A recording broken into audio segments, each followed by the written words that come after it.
السلام عليكم ورحمة الله وبركاته صاحب بيال سودو هذا ما أنت هدي الله يدبو وحندين وضع أو ندي شيء دونا تضبهب سيدة كاركيسين عوانك تضبهب أو ماركتي دتك وحدا أي باسورد كوحدان هدي دل عاديين عاديين هكاريس كلام habka ugu soo horeeya waxa weeye waxaa dhacda marmarka qaar in website la jabsaday oo website cid ay heshay maaragtay userkiisii iyo passwordkiisii websiteka marka la xado waxaa dhacda in maaragtay qof kale oo helay macluumaadkii uu helo email iyo password ku save garaysnaa websitekii la dhacay ee la jabsaday qofkaas marka wuxuu sameynayaa wax kale ma qabanayo emailkan iyo passwordkan ayuu wuxuu ku tijaabinayaa website tiro badan website tirada badan markuu ku tijaabiyo mid kamida ayaa laga yaabaa inuu ugu furmo marka farsamada noocaas waxaa loo yaqaanaa credential stuffing baa la dhahaa sida ciwaanka ku arkayseen credential stuffing baa loo yaqaanaa ka noocaasa see looga badbaadi karaa waxaa looga badbaadi karaa waxa weeyaan haddii facebook aad haysato ama haddii gmail aad haysato ama haddii wax kaleba aad haysato waxaa fiican inaad isticmaasho different passwords oo kan password gaara ku isticmaal kana password gaara ku isticmaal adoo isticmaalaya same email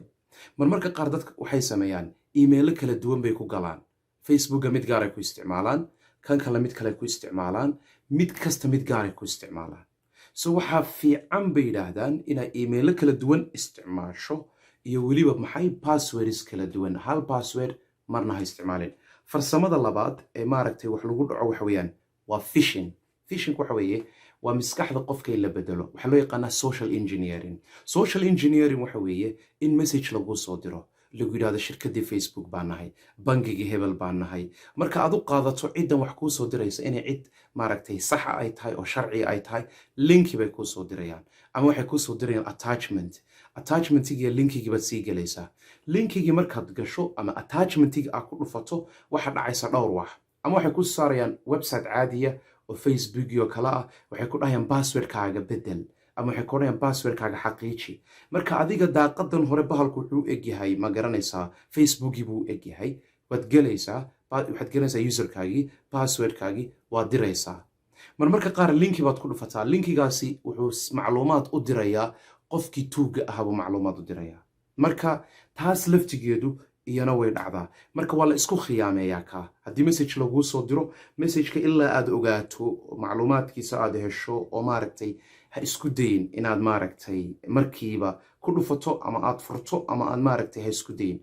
waxa marka nimanka ugu badan ee hackerska waxay isticmaalaan waxa la yidhahdaa spear phishing ayay isticmaalaan 70% spear phishing bay isticmaalaan oo waxaasay aad u isticmaalaan social engineeringka in qofka maskaxdiisa maaragtay la bedelo ayay isticmaalaan waxa looga badbaadi karaa marka maxay tahay okay dib male userkaagi waa la helay passwordkaagina waa la helay waxaad isticmaalaysaa wax loo yaqaano two-factor authentication maxay tahay waa in telefoonkaaga iyo facebookkaaga aad isku xidho waa inaad isku xidho gmailkaaga iyo telefoonkaaga waa inaad emailkaaga aad ku xidho weliba laba aad ka dhigto waxaa dhici karta marmarka qaar in facebooka aad emailka ku xidho way dhacaysaa in maaragtay telefoonka iyo facebooka aad isku xidho two-factor authentication so qofku haddii uu helo emailkii inaanu facebookii maaragtay geli karin hadduu facebookii helona maaragtay saasoo kale labaduba telefoon bay u baahan yihin telefoonkaaga ku xidho si mar walba telefoonkaaga loogu baahdo waxaa dhici karta marka dadka qaar waxay sameeyaan markii ay macluumaadkii kale soo helaan telefoonkaagoo kale cidna ha ku aaminin telefoonkaaga saaxiibka xaafadaada walaalka adeerka so waxaad samaysaa isku day in telefoonkaaga aad mar walba haysato sababta messagii kusoo dhacayay ayuu qofku eegan karaa wuxuu leeyahy wixii kusoo dhacay telefoonkaan u yara baahanahay kadibna macluumaadkaagii ba aayar lala baxaya waxaa dhacda waxa loo yaqaano maaragtay password spraying wax kale maaha waxay soo qaadanayaan list passwords meel lagu keydinayaa ayagoo program la isticmaalayo kadib waa lagu baarayaa accountkaagii baa lasoo qaadayaa ama waxaa lasoo qaadaya emailkaagii marka lasoo qaato baa lagu raadinayaa waxaa lagu raadinayaa maxay passwordkaagii baa lagu baarayaa so passwordkaaga waxaa lagu heli karaa farsamada in maanta o dhan lagu baaro taa waxaa looga badbaadaa marka inaadan isticmaalin 100 waxaa jira password top 100 baa jira top 100 waxa weeye waa 100 password oo common ah oo la isla yaqaanaba haddii kuwa aad isticmaasho daqiiqad baa la kala tuuri karaa maaragtay account-kaaga hadduu doono Facebook ha ahaado YouTube ha ahaado wuxuu doono ha ahaado marka saa daraadeed waa in passwordka aad isticmaalayso uu maaragtay aad u dheer yahay 16 xaraf baa laga dhigaa 16 characters baa laga dhigaa oo maaragtay iyaga xagga dambe ku dari doonaa sida looga hortagayo ta ku xigta waxa weeyaan keylogin waxa weeyaan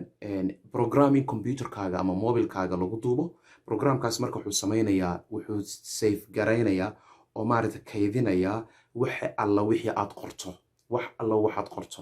oo kaydinayaa waxa dhici karta intaad online-ka gasho oo meela gasho meelahaasi programma kaa soo raacaan programkaasi waa maaragtay keyloggerkii weeye keyloggerku waxa weeyaan in uu kaydsado wax alla wixii aad maaragtay ku qorto keyboardkaaga waxaa kaloo dhici karta mararka qaar oo dhacdaba in bahalkani uu kugu soo galo isagoo virus oo kale ah ama malicious software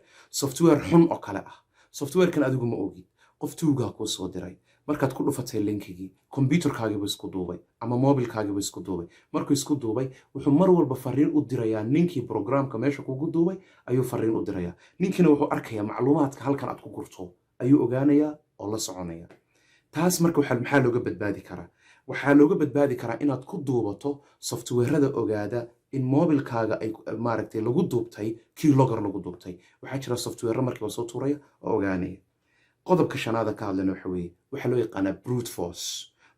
waxay isticmaalaan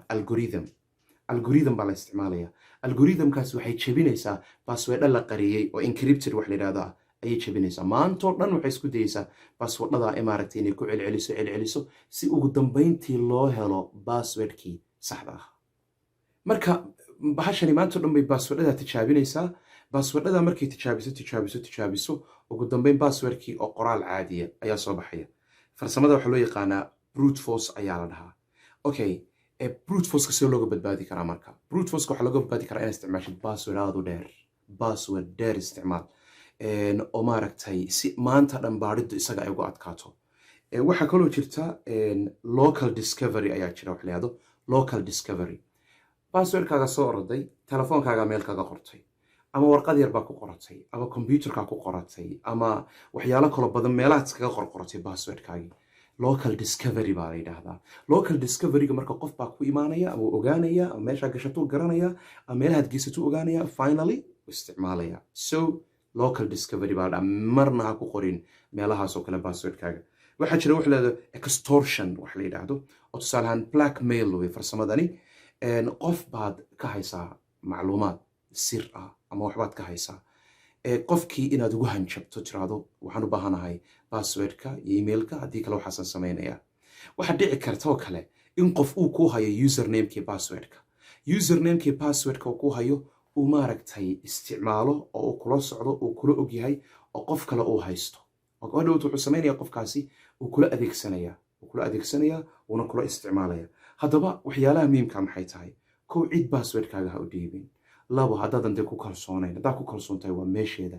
cid passwordkaaga ha u dhiibin labo waxay isticmaashaa password phrase wax leedo password phrase waxay isugu jirtaa wax tiro badan waa inay xaraf weyn xaraf yar hash oo maaragtay kuwa la yidhaahdo xarfaha aan caadiga ahayn isticmaal hash iyo calaamatu cajiib iyo kuwaas la dhexgeliya pass phrase markaa tusaale ahaan kelmad waxay isticmaali kartaa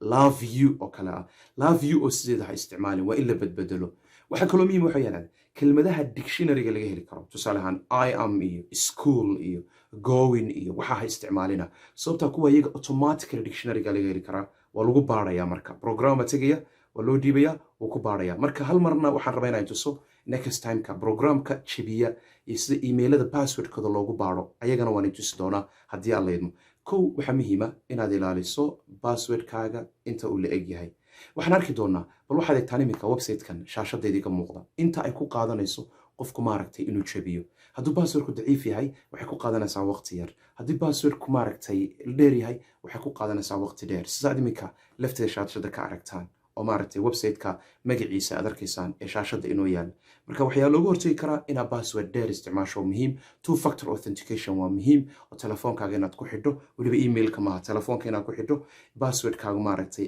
markuu adag yahay waxyaalaha qaar oo fara badan ayuu kaa celinayaa saaxiibayaal casharkeennii maanta halkaasaan ku joojinaya waa ku mahadsantihiin daawashadiina